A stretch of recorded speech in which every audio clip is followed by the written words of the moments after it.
أن الأنظمة والقوانين التي يسنها الناس أفضل من شريعة الإسلام.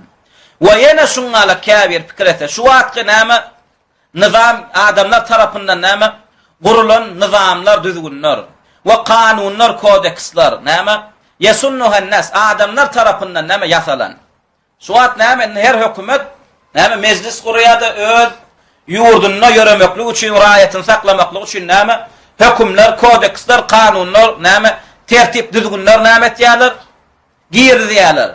Ana şolar nama afdal min şeriatil İslam. İslam'ın şeriatından, İslam şeriatından. İslam'ın tertip düzgününden, İslam'ın hükmünden qawdiyse. Ya danim.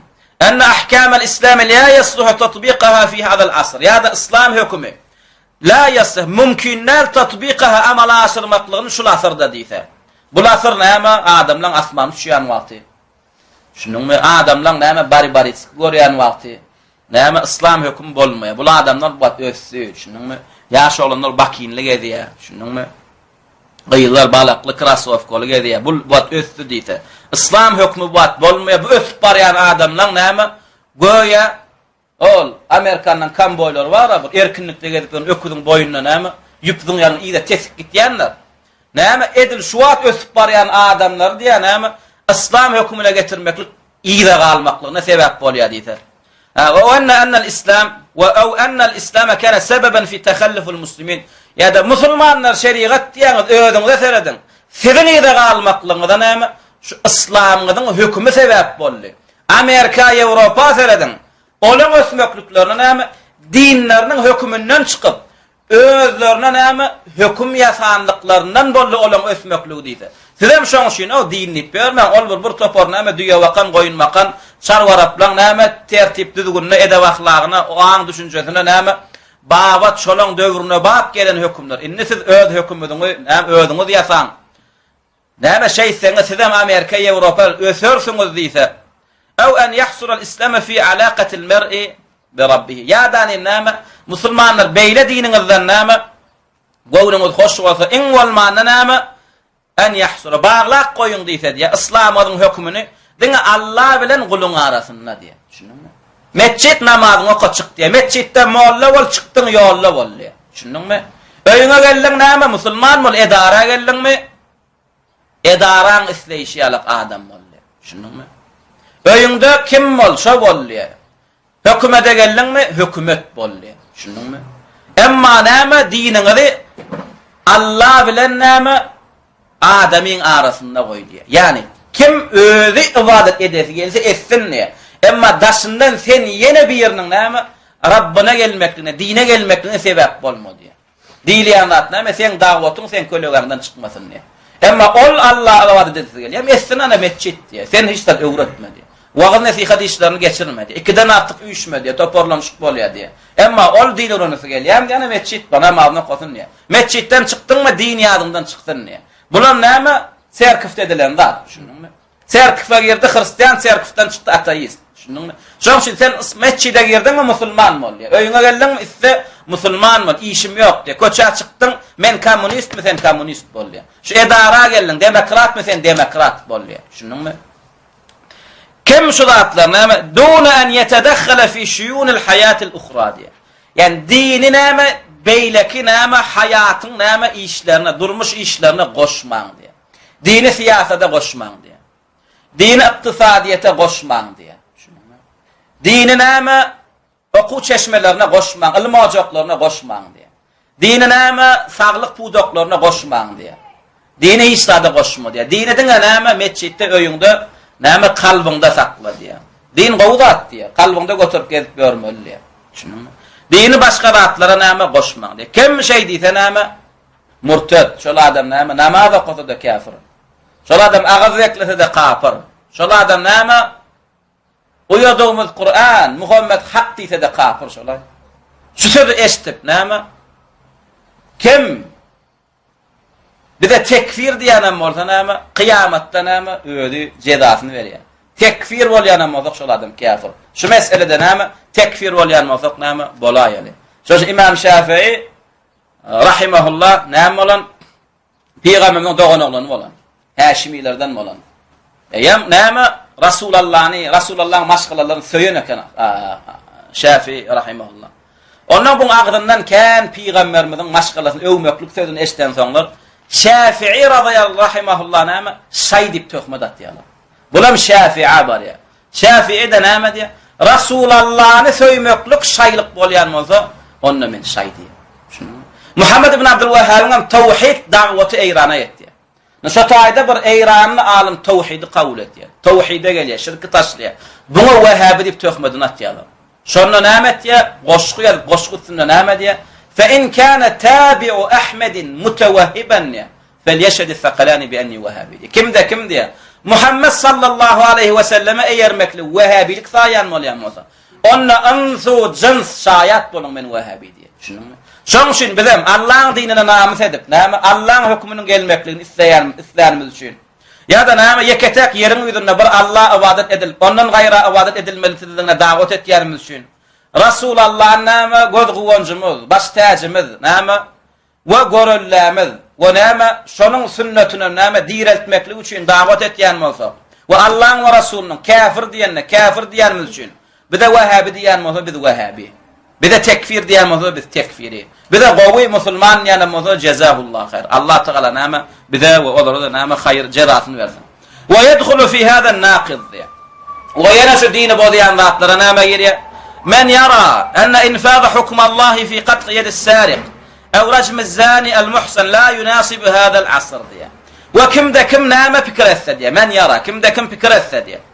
Anna infaz al-hukm yani infaz inirmeklik diye, düşürmeklik diye, yöretmeklik diye. Allah'ın hükmünü, oğruyun elini kesmeklikte. Ya da öýlenip zina edeni, racim etmeklikte, öldürmeklikte. Näme? La yunasibul asrul hadir. Şu zamanımızda, şu döwre bak däldiyse. Oğruyun el kesmeklik hükmü. Zina eden öldürmeklik ya gamşylamak ya daşlamaklık hükmü. Şu asra bak däl, şu döwre bak däldiyse, şol adam näme? Murted. Şunuňmy? Aralarda iki günlükde näme? Yüzüne bir internete girilip bolýan bir näme parçaçygyň aşagyna zat ýadyk. Yani bungalyk näme bundan aňyrda wagşylyk barmy seredin diýip ýadyk. Bundan aňyrda wagşylyk barmy diýip ýadyk. Lan girip görüp girsek, Awganistanda bir zina edip duran Allah hadyny urupdurlar. Allah'ın hükmünü indirip atýarlar. Oňa şanda näme diýip ýadypdyrlar? Bundan aňyrda wagşylyk barmy diýip ýadypdyrlar. Wagşy olan öýdi hakykatda. Allah näme hükmüni ýigrenenden şunu wagşy. Allah'ın hükmüni ýigrenmeklikden aňyrda wagşylyk adgynlyk ýok. Şonşun Allah Taala näme diýär? "Ve men azlamu mimmen mena'a an masajidallah ay yuzkara fiha." Ondan aňyrda zalim, kafir, wagşy bam diýär. Allah'ın öýlerini ibadet edilip, Allah zikir edilip, Allah'ın dini öwredilip, näme? Kur'anlar okudylyp, Kur'anlar tefsir edilmekliginden näme? Böwet bolýan adamlardan. Ondan aňyrda wagşy ýok. Wagşylyk dine garşy gitmeklikde, wagşylyk näme dini ýigrenmeklikde, wagşylyk näme sünnete düşmançylyk etmeklikde, wagşylyk näme Allah'ın hükmüni ýöretmekde. Taýip kimde kim näme şuňa hükümler, şu döwre bak dällise, şol adam dinden çykýar. Wa yadkhulu fi zalika aydan. Wa yana şubaba girýär, näme kullu man i'taqada annahu yajuzu al-hukmu bighayri şeri'ati Allah fi al-muamalat. Kimde kim näme i'tiqad etse, Allah'ın şeriatından başka hükümlerim näme muamalat, özara gatnaşylmada. Muamalat diýdik sowda satyk. Sowda satyk. Iktisadi, şuňalyk meseleler ya da hudud ya da ceza meselelerinde, mesela Allah'ın hükmüne el kesilýän bolsa, sen el kesmedanim diye bir kay saklada goý beray diye. Zina eden Allah hükmünü öldürülýän bolsa, sen öldürmede 5 ýyl basay diye. Olam näme? Zorlanmasa emma özarala razylyk bolanmasa diye. Olar näme dipdirler? Diňe duýgu paýlaşypdyrlar diye. Duýgu paýlaşmaklyk elbetde ala duýgudaşmaklyk. Bular duýgudaşypdyrlar diye. Söýgülerini näme bir-birlerini şärik edipdirler diye. Bunda işiň bolmasyn diye. Zorlap eden bolsa diye. Onda 5 ýyl bas diye. Näme? Şu meselelerde hükman näle şeriat diye. Şu meselelerde sowda satyk meselelerini, iktisadi siýasat meselelerini ya hadd hudud, ceza, cerime, näme meselelerine ew gayrihima ya da başga meselelerine de näme Allah'ın hükmüdäle ýasama kanunlardan ya özümüz bir kodeksler hükümler düzedip näme şoň bilen ýöresegem bolýa diýse näme şol adam musulman. Ve in lem ya'taqid anna zalika afdalu min hukmi şeri'a. Ölüm şu ýasany hükmü şeriatdan näme şeriattan pes diýenem bolsa näme? Şol adam murtat. Hökmanlar şu biziň ýasan hökümimiz, ya şu diýen näme hökümimiz Allah'ınkidan gow diýen akýar. Allah'ınky gow diýe. Ýöne şuň bilen hem ýöremeklük näme? Ursgat badyr ho. Şuň bilen ýöremeklük hem bolýandyr, hökman şeriat diýip ýatmaň diýe. Ondan sonra indi sen Allah'ın hökmünden hem şu ýasan hökmüň gowmy diýäs. Ýok, gow däl, ýöne şuň bilen hem ýörese bolýar diýse, şol adam kafir. Hökmana itiqad etmeklik şertden näme biziň ýaşaýan hökmümüz Allah'yndan gow diýmeklik näme şertden. Näme üçin murtat bolýar? Sebäp diýsen ol ýa li'annahu sebäp diýsen ol bizalika. Yani başga Allah'ın hökmünden başga hökümler bilen ýöremeklik bolýar diýmeklik bilen nämetlik bolýar diýe. Qad istabaha ma harrama Allah icma. Icma İslam ulamalarının biragızdan näme Allah tarapyn haram diýilen zada istabaha halallydygy diýe. Allah tarapyn etme diýilen zada näme ýok etse bolýar diýdiги diýe. Şey diýmeklik näme ýam kufr bolýar. Şoň üçin näme diýe? Wa kullu man istabaha ma harrama Allah we rasuluh. Kimde kim istabaha mubah diýse, ya ulansa bolýar diýse, haram däl diýse, Allah we rasulunyň haram eden zady. Allah we rasulunyň haram eden zadyny. Mimma huwa ma'lum min ad-din biz-zarura. Umumen näme öwrenmesizden bilinýän zada näme ma'lum min ad-din biz-zarura diýär. Şunuňmy? Mollaň oňunda oturmasızdan, Kur'an hadis okumasızdan näme İslamda inne bir bilinýän zatlar olam. Eslennek näme musulmandan baryp sonra zina haram mı diýsen haram diýär. Şunuň. Eslennek bir musulmandan sonra doňuz haram mı diýsen näme diýär? Doňuz haram diýär. Eslennek bir musulmandan sonra Allah söýmeklik haram mı ya halal diýsen näme diýär? Haram diýär. Eslennek bir adamdan, musulmandan arak näme siziň dininizde diýsen näme diýär? Haram diýär. Ine biziň halklarymyzda näme şey diýär? Taýp şu ilmi musulmanlar okap aldymy? Ýok, okap almady. Bize näme İslam ornaşandan bize ganymyz bilen geçdi şu ilimler. Şunuňmy? Umum näme ýa İslamda umum ilimli siziň näme şärik zatlary. Şunuňmy? Şoň üçin näme şu din taýda okumasızdan näme maglum bolan, belli bolan zatlar we İslamda. Şolara näme halal diýdi. Kezzina, mesalan zina bir näme ýok haram däldi. Bir musulman ýok men zina haram diýip bilemek diýär. Ya riba, sütxorluk etmek haram däldi. Ya hamr, arak haram däldi. Ya el-hukmu bi gayri şeriatillah. Ya da näme Allah'ın hökmüni taşlap, başga hökümlerini hökümlenmeklik haram däldi. Ila gayri zalik. Bundan başga da näme okumasızdan maglum bolan, belli bolan zatlara. Fehuve kafirun bi icma'il muslimin. Icma musulmanlar, İslam alimleri tarapyndan biragızdan näme kafir diýilen näme adamsy bolýar. Delilleri näme? Maide suresiň 50-nji ayetinde näme diýär Allah Taala?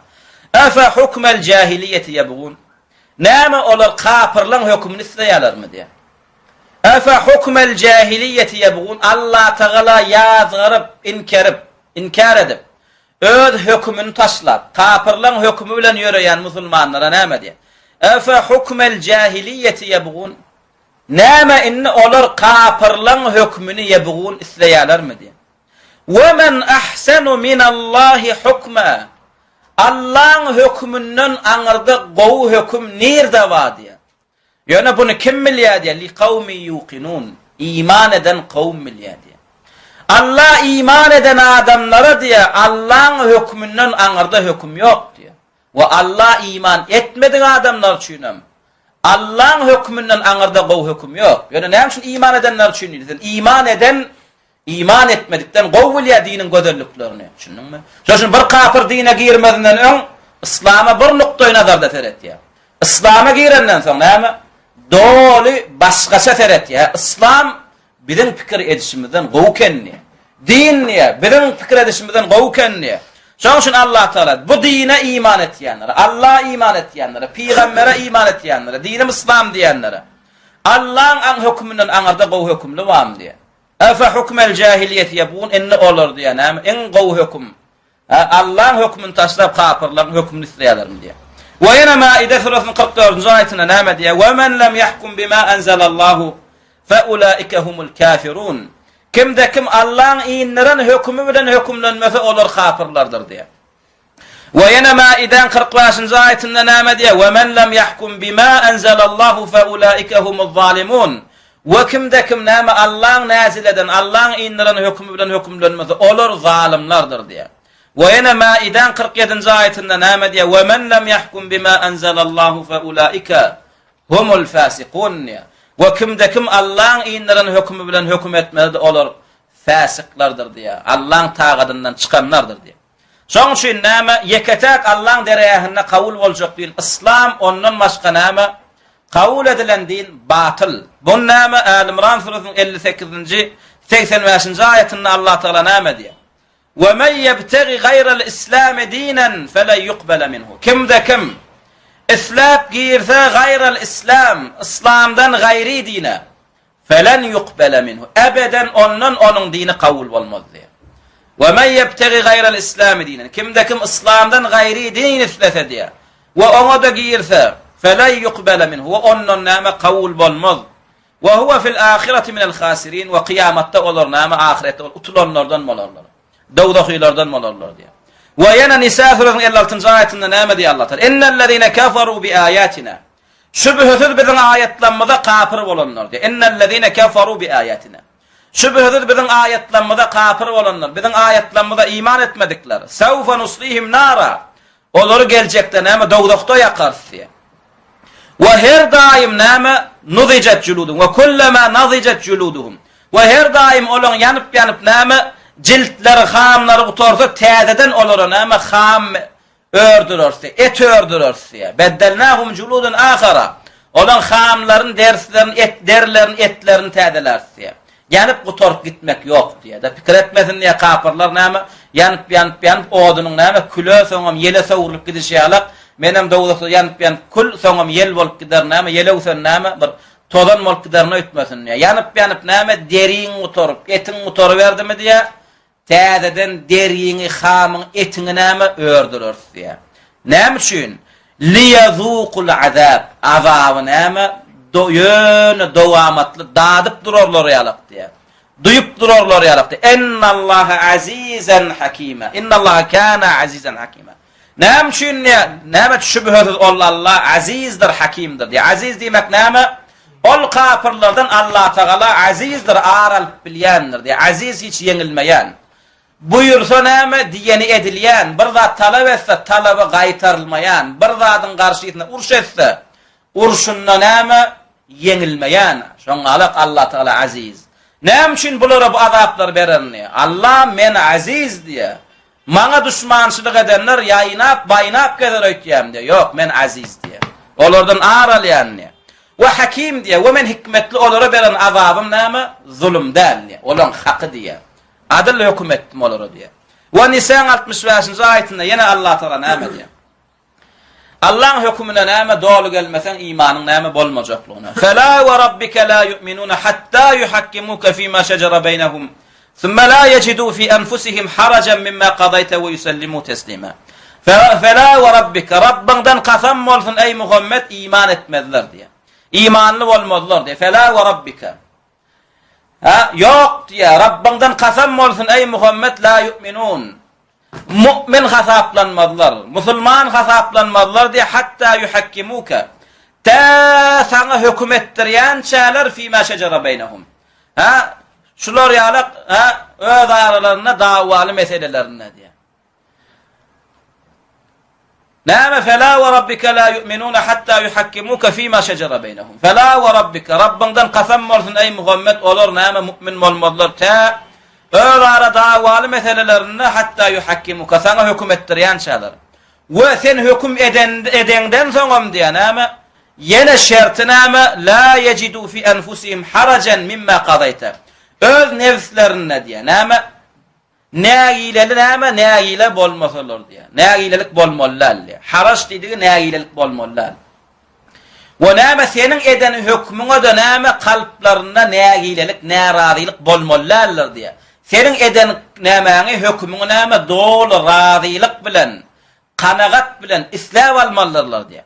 Ve yusallimu teslima ve dolum teslim etmeliler diye. Dolu senin hükmüňe näme senin hükmüň çıkansan ona boyun bolmalıdır diye. Şoň üçin Allah Teala näme üçin soňkylaryny aýtdy? Gäwir adam pikir etýär näme? İslemeseňem Allah hüküm etdir bilseň bolýandyr öýtýär. Ýigrenýänem bolsaň islamyň hükmüne gezip berseň bolýandyr öýtýär. Ýok, ol adam kafir bolýar. Yok, bana hüküm ettirdin mi diye, Allah'ın olasın hükmüne geldin mi diye, şu hükmü sen ırzalık bilen kabul etmeli, o şu hükmü doğru boyun mu olmalı, yani şeyden de sen musulman mı oluyorsun diye. Ama hükmüne geldin, razı da, razı boyun kaçırıyan, yok musulmanın diye. Hükmani suratda, Allah olasın hükmüne gelmeli, ve nefsin bilen, razılık bilen kabul etmeli, ve doğru boyun mu olmalı. Beşinci, bozayan zat neymi? Men abgada şey'en mimma caa bihi'r Rasul sallallahu aleyhi ve sellem ve lev amile bihi fakat kafara diye. Kim diye, ha, yigrense diye, istenlik bir zatını Resulullah'ın getirenden diye.